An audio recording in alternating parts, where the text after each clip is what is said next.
con vuestra licencia, soberano Señor sacramentado. Bueno, lo primero, pedir disculpas porque el otro día, como lo dije un poco sin pensar, y luego dije, no lo he dicho bien, porque no nos saltamos las charlas jubilares, porque este año no hay nada que pueda hacerse saltarse el jubileo, porque todo lo que ocurra este año está enmarcado en el año jubilar.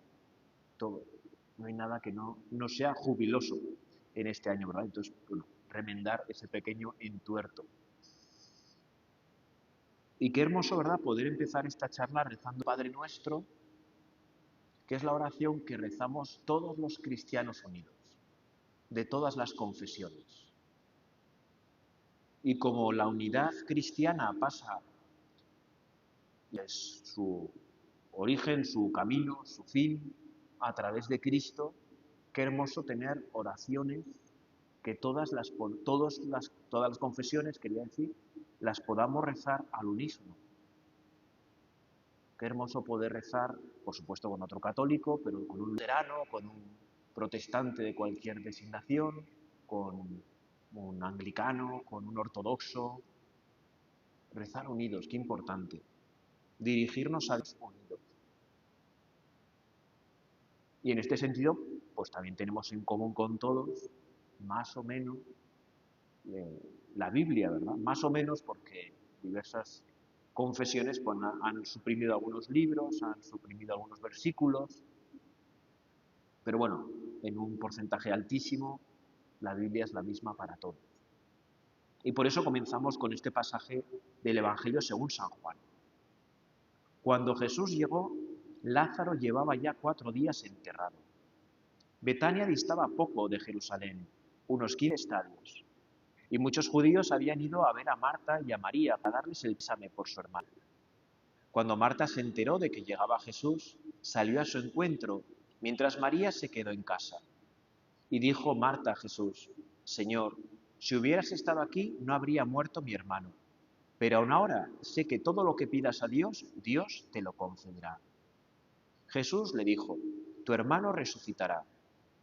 Marta respondió: Sé que resucitará en la resurrección en el último día. Jesús le dijo: Yo soy la resurrección y la vida. El que cree en mí, aunque haya muerto, vivirá. Y el que está vivo y cree en mí, no morirá para siempre. ¿Crees esto? Ella le contestó: Sí, Señor. Yo creo que tú eres el Cristo, el Hijo de Dios, el que tenía que venir al mundo. ¿Crees esto?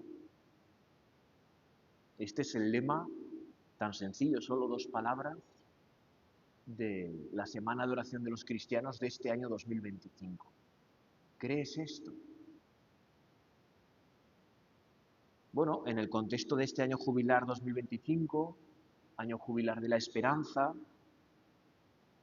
ya en la carta de convocatoria del Papa Francisco nos recuerda además un aniversario muy importante. Son los 1700 años del Concilio de Nicea, cerca de Constantinopla en el año 325. Bueno, en el contexto de este año jubilar, esta conmemoración ofrece una oportunidad única para reflexionar y celebrar la fe común de los cristianos, expresada en el credo formulado durante este concilio, una fe que permanece viva, una fe fecunda en nuestros días. La Semana de Oración por los Cristianos es una invitación a retornar a esta herencia común y profundizar en la fe que nos une a todos los cristianos. El credo niceno, el credo largo, como solemos decir, que lo vamos a rezar más este año por este motivo, es el que nos une a todos los cristianos y lo tenemos que profundizar en nuestra formación cristiana, en nuestra oración.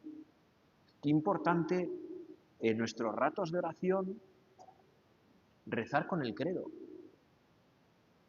rezar con el credo, como hacemos todos los domingos en misa, pero el domingo en misa, como vamos un poco a caballo, pues no nos da tiempo a...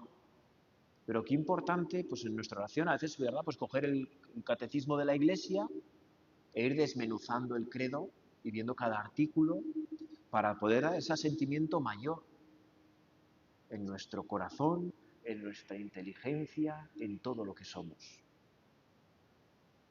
Bueno, el Concilio de Nicea fue convocado por el emperador Constantino. Y al Concilio de Nicea asistieron, según la tradición, 318 padres conciliares, en su mayoría orientales.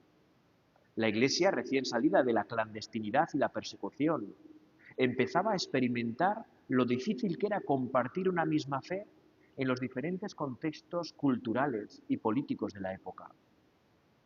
El acuerdo sobre el texto del credo consistía en definir el fundamento esencial sobre el que edificar comunidades locales que se reconocieran como iglesias hermanas, respetando cada una la diversidad de la otra. Porque eso es la Iglesia católica, la unidad en la diversidad. No todos somos iguales, no todos pensamos igual, pero vivimos unidos en Cristo. Yo recuerdo una vez que, me ha pasado varias veces en realidad, de invitar a algún cristiano no católico a misa o alguna oración, pero me pasó una vez el misa, ¿no?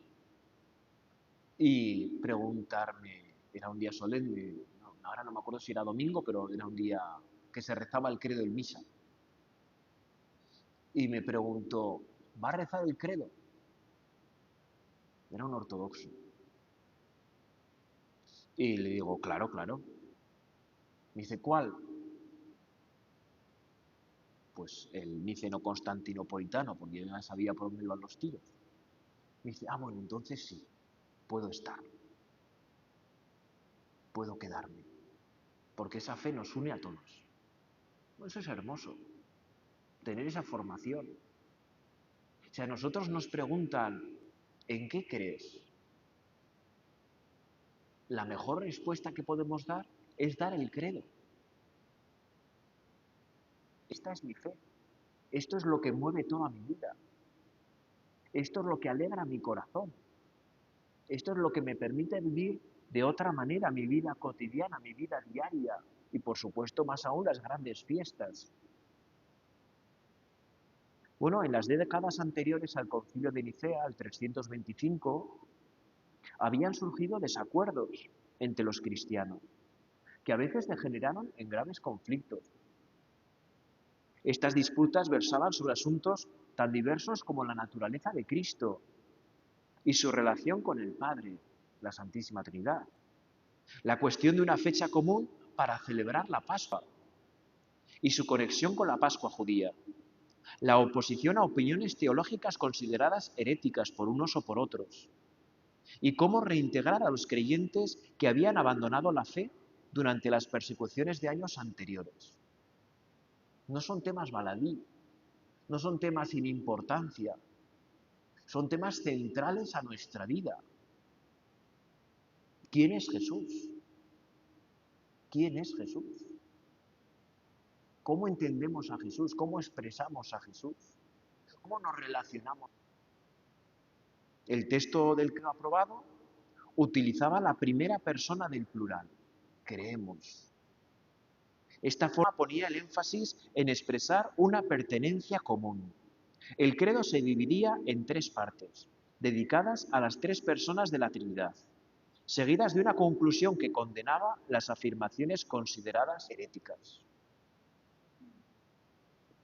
Bueno, el texto de este credo fue revisado y ampliado en el Concilio de Constantinopla del año 381, donde se suprimieron las condenas. Y esta es la fórmula de profesión de fe que las iglesias cristianas reconocen hoy como el credo niceno-constantinopolitano, que parece un trabalenguas, pero no lo es. A menudo denominado simplemente como el credo niceno, para abreviar, o como decimos nosotros, como ya he dicho, el credo largo, ¿no? Hoy, ¿cuál vas a rezar, el largo o el corto? A pesar de que el Concilio de Nicea decretó cómo debía calcularse la fecha de la Pascua, las divergencias de interpretación que se dieron después hicieron que la fiesta se celebrara con frecuencia en fechas diferentes en Oriente y Occidente. Y aunque seguimos esperando el día y tenemos que tener esperanza en poder celebrar todos los cristianos las Pascuas el mismo día, con frecuencia, casi todos los años, Los católicos y los ortodoxos celebramos la Pascua en fechas diferentes, lo cual es un drama. Quizás, ¿verdad?, podíamos pedir, ¿no?, aquí contigo, Señor, ¿verdad?, en la custodia, Señor, que lleguemos a esa unidad en la celebración de la Pascua. ¿Qué paso más importante en la unidad? Pero es que este año 2025 es muy bonito, porque este año 2025 coincide en las fechas en toda la Iglesia cristiana. Este año, el 20 de abril, que estaremos celebrando la Pascua, la celebraremos todos los cristianos del mundo. Por eso también es un motivo de esperanza, ¿verdad? Que de vez en cuando, pues, como las elecciones de las fechas coinciden. Y el tema es bastante sencillo, depende de la luna llena. Y este año, pues, se ve que coincide para todos, ¿verdad? Bueno, pues hoy nos atrevemos a pedir, ¿verdad?, al Señor que todo lo puede, que celebremos tu Pascua todos juntos. Ortodoxos, católicos, protestantes. Bueno, la semana de oración por la unidad de los cristianos es una oportunidad para que los cristianos vuelvan a explorar esta esencia viva y se la reapropien, de manera que esté en consonancia con las culturas contemporáneas, que son aún más diversas que las del mundo cristiano en la época del Concilio de Nicea. Hoy, evidentemente, ¿no?, la variedad, ya solo en nuestro pueblo, gracias a Dios, hay mucha más diversidad que hace, pues, 70 años, ¿no?, o menos, vamos, hace 40 años. ¿No? Yo recuerdo en Estella, ya que sería igual, ¿no?, pues que hace 30 años, cuando yo era crío, todos éramos españoles, ¿no? No había más. Lo cual, pues, era una pobreza, porque la diversidad enriquece. Aunque traiga a veces problemas, conflictos, porque eso es así la vida, si hay conflictos entre los del mismo pueblo, como no cuando se viene o se va afuera, ¿no? Pero esa diversidad siempre es enriquecedora y hemos de propiciarla, hemos de buscar que exista esa diversidad. Vivir juntos la fe apostólica hoy no implica reabrir antiguas heridas, obviamente, que continúan algunas, por desgracia, sino más bien una relectura orante de los fundamentos escriturísticos y de las experiencias eclesiales que condujeron a aquel concilio y a sus decisiones. Qué importante es que busquemos la unidad en la verdad, la unidad en Cristo. Porque claro, no se trata de, bueno, pues yo renuncio a parte, tú renuncias a parte y, bueno, así renuncia, nos vamos uniendo porque cada vez nos queda menos. No, es la unidad en la verdad. Y a lo que hemos de renunciar es a esas falsas verdades que a veces nos montamos todos y nos parece que son, que tiene que ser así, ¿no? Las cosas tienen que ser así. O te unes conmigo o no hay unidad. Hombre, pues no, ¿no? Porque no, ninguno de nosotros posee la verdad. La verdad es Cristo. Y ninguno de nosotros poseemos a Cristo, ¿no? Y por tanto hace falta esa humildad que exige la unidad. Esa humildad por parte de todos. Bueno, con este trasfondo, ¿verdad?, se eligió el texto bíblico que hemos leído al comienzo de esta charla. Y como he dicho, el tema de esta semana, ¿crees esto? ¿Crees esto? ¿Crees que yo soy la resurrección y la vida?, nos pregunta hoy Jesús. ¿Crees esto? Creer eso no siempre es tan fácil. ¿Crees esto? Porque eso conlleva nuestra respuesta personal. Si yo creo que Jesús es el Señor, significa que yo no soy el Señor. Que Él tiene soberanía sobre mí, que Él tiene poder sobre mí. Poder para bien, no es un poder, no es una maza de hierro, ¿no? Todo lo contrario. Pero si Él es el Señor, yo no soy el Señor de mi vida. Yo soy discípulo del Señor, yo soy discípulo del Maestro. Yo le sigo a Él. Y renunciaré a todo aquello que me impida acercarme a Jesucristo, que me impida unirme a Él. Bueno, al comienzo del capítulo 11 según San Juan, el Evangelio dice que Jesús amaba a Marta, María y Lázaro, estos tres hermanos. Y cuando le informaron de que Lázaro estaba gravemente enfermo, Jesús declaró que su enfermedad no terminaría en muerte, sino que haría resplandecer la gloria del Hijo de Dios. Y permaneció donde estaba 2 días más. Cuando Jesús finalmente llega a Betania, a pesar de haber sido advertido del riesgo de ser apedreado allí, ya a Jesús no le querían en muchos sitios. No pensemos que Jesús cuando pasó por esta tierra hasta el final no se lió la cosa, no. Jesús era muy poco querido en muchos sitios. Lázaro había sido ya sepultado hace 4 días. Para cuando llega Jesús, Lázaro ya ha muerto. Y las palabras de Marta expresan su decepción por la tardanza de Jesús en venir. Como podemos también nosotros caer en esa decepción tantas veces. ¿Por qué no actúas ya en nuestra vida? ¿Por qué no haces las cosas como nosotros pensamos que son las mejores?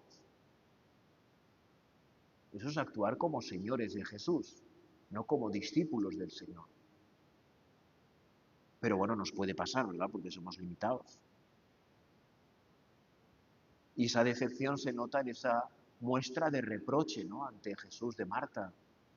Señor, si hubieras estado aquí, no habría muerto mi hermano. A veces nosotros nos podemos dirigir hacia Jesús por nuestra debilidad. Sin embargo, es bonito porque en el Evangelio, a esta exclamación, a este reproche, le sigue inmediatamente una confianza en el poder salvador del Señor. Pero aún así, yo sé que todo lo que pidas a Dios, Él te lo concederá. Ojalá que nuestros reproches terminen siempre así. Pero yo sé que todo lo que pidas al Señor, el Señor te lo concederá. Que todo lo que le pidas a Dios, Dios te lo concederá. Yo lo sé, yo lo creo. Bueno, y cuando Jesús le asegura, ¿verdad?, que su hermano resucitará, Marta tiene fe en la resurrección, cosa que en aquellos tiempos no estaba muy clara entre los judíos. Los saduceos negaban la resurrección de los muertos. Los fariseos la afirmaban. Sé muy bien que volverá a la vida al fin de los tiempos. Sé que volverá a la vida al fin de los tiempos. Y Jesús le lleva a dar un paso más, declarando su poder sobre la vida y sobre la muerte, y revelando su identidad como Mesías. Yo soy la resurrección y la vida. El que cree en mí, aunque muera, vivirá. Y ninguno de los que viven y tienen fe en mí morirá para siempre. Yo soy la resurrección y la vida. Y tras esta asombrosa afirmación, ¿verdad?, de Jesús, le interpela a Marta, como nos interpela hoy a cada uno de nosotros, a todos los cristianos sobre la tierra, que confesamos nuestra fe cada domingo en el credo. ¿Crees esto? ¿Crees esto? ¿Esto que confiesas en el credo lo crees? ¿Crees esto? Para nosotros a veces creer se ha convertido solamente en algo intelectual. No sé, cómo entiendes esto o tienes en la cabeza esto. Pero creer, el sentido profundo de creer en la fe judía, y nuestra fe cristiana hunde sus raíces en la fe judía, creer no es solamente algo de cabeza, no es algo del saber. Creer es algo de toda la vida, de todo lo que somos. Es poner toda nuestra vida en aquello que afirmamos, aquello que nos adherimos personalmente. Eso es creer. Conformar mi vida con aquello que profeso. Eso es creer. Por eso esa pregunta de Jesús, ¿crees esto? Es una pregunta que nos llama a la esperanza. Creer en la resurrección es vivir en la esperanza. Y por tanto, no perder, no decepcionarnos, no desesperanzarnos, no hacer, como dicen ahora los jóvenes, drama habitualmente, no, es que no me sale la palabra, no deprimirnos, porque las cosas no siempre salgan bien, no siempre salgan como yo espero, como yo quiero. ¿Crees esto? ¿Conformas tu vida con esto? ¿Está tu esperanza en esto? Como Marta, ¿verdad? Las primeras generaciones de cristianos no podían permanecer indiferentes o de brazos cruzados. Cuando las palabras de Jesús tocaban y escudriñaban su corazón, buscaban fervientemente dar una respuesta comprensible a la pregunta de Jesús. Los padres de Nicea se esforzaron por encontrar palabras que abarcaran todo el misterio de la encarnación y de la pasión, muerte y resurrección del Señor. ¿Cómo podemos explicar esto mejor? ¿Cómo podemos hacer esto más comprensible para las gentes de nuestro tiempo? Es lo que pensaron los padres de Nicea. Los cristianos de todo el mundo, mientras aguardan el retorno del Señor, están llamados a dar testimonio juntos de esta fe en la resurrección, que es la fuente de la esperanza, la fuente de la alegría, que han de compartir con todos los pueblos. Hoy nosotros, 1700 años después, seguimos profesando en misa el mismo credo. Es fuerte, ¿eh? Yo ayer que celebramos a San Vicente, pensaba, hay que ver, San Vicente fue martirizado antes de Nicea. Y aquí lo seguimos celebrando. Aquí lo seguimos celebrando.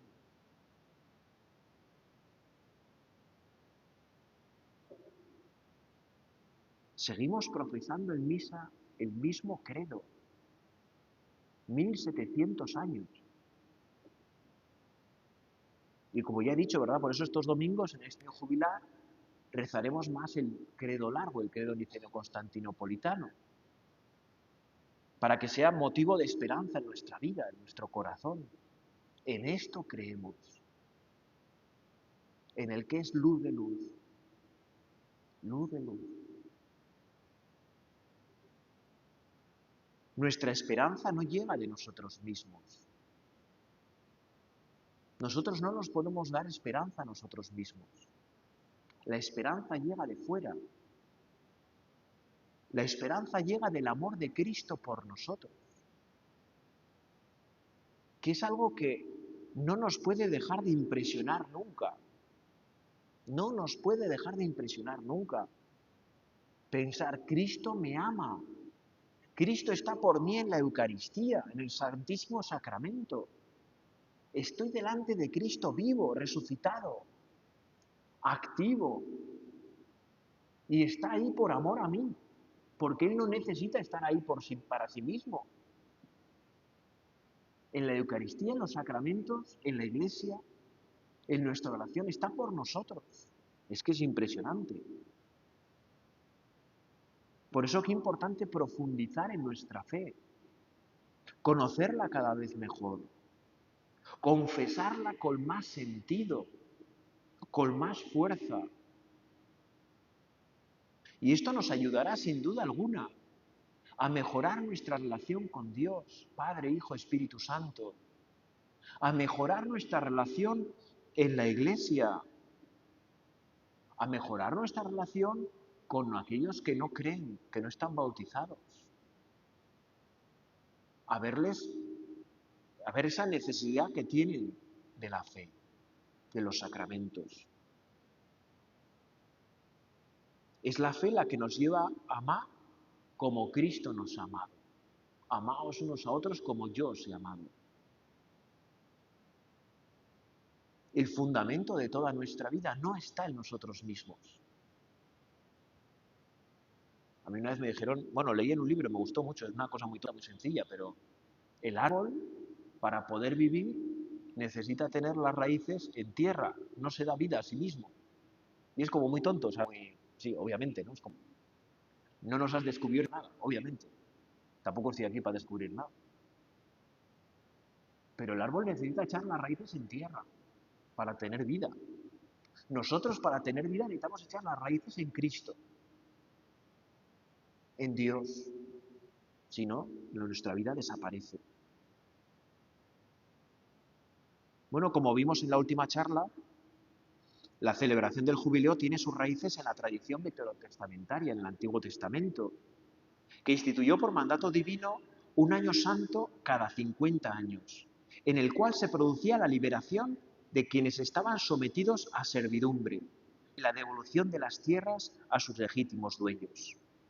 Un año que el Señor instituyó para expiación y purificación del pueblo elegido, mediante una justa retribución de las riquezas, poniendo a disposición de Dios lo que se consideraba que Dios mismo había otorgado en los años precedentes.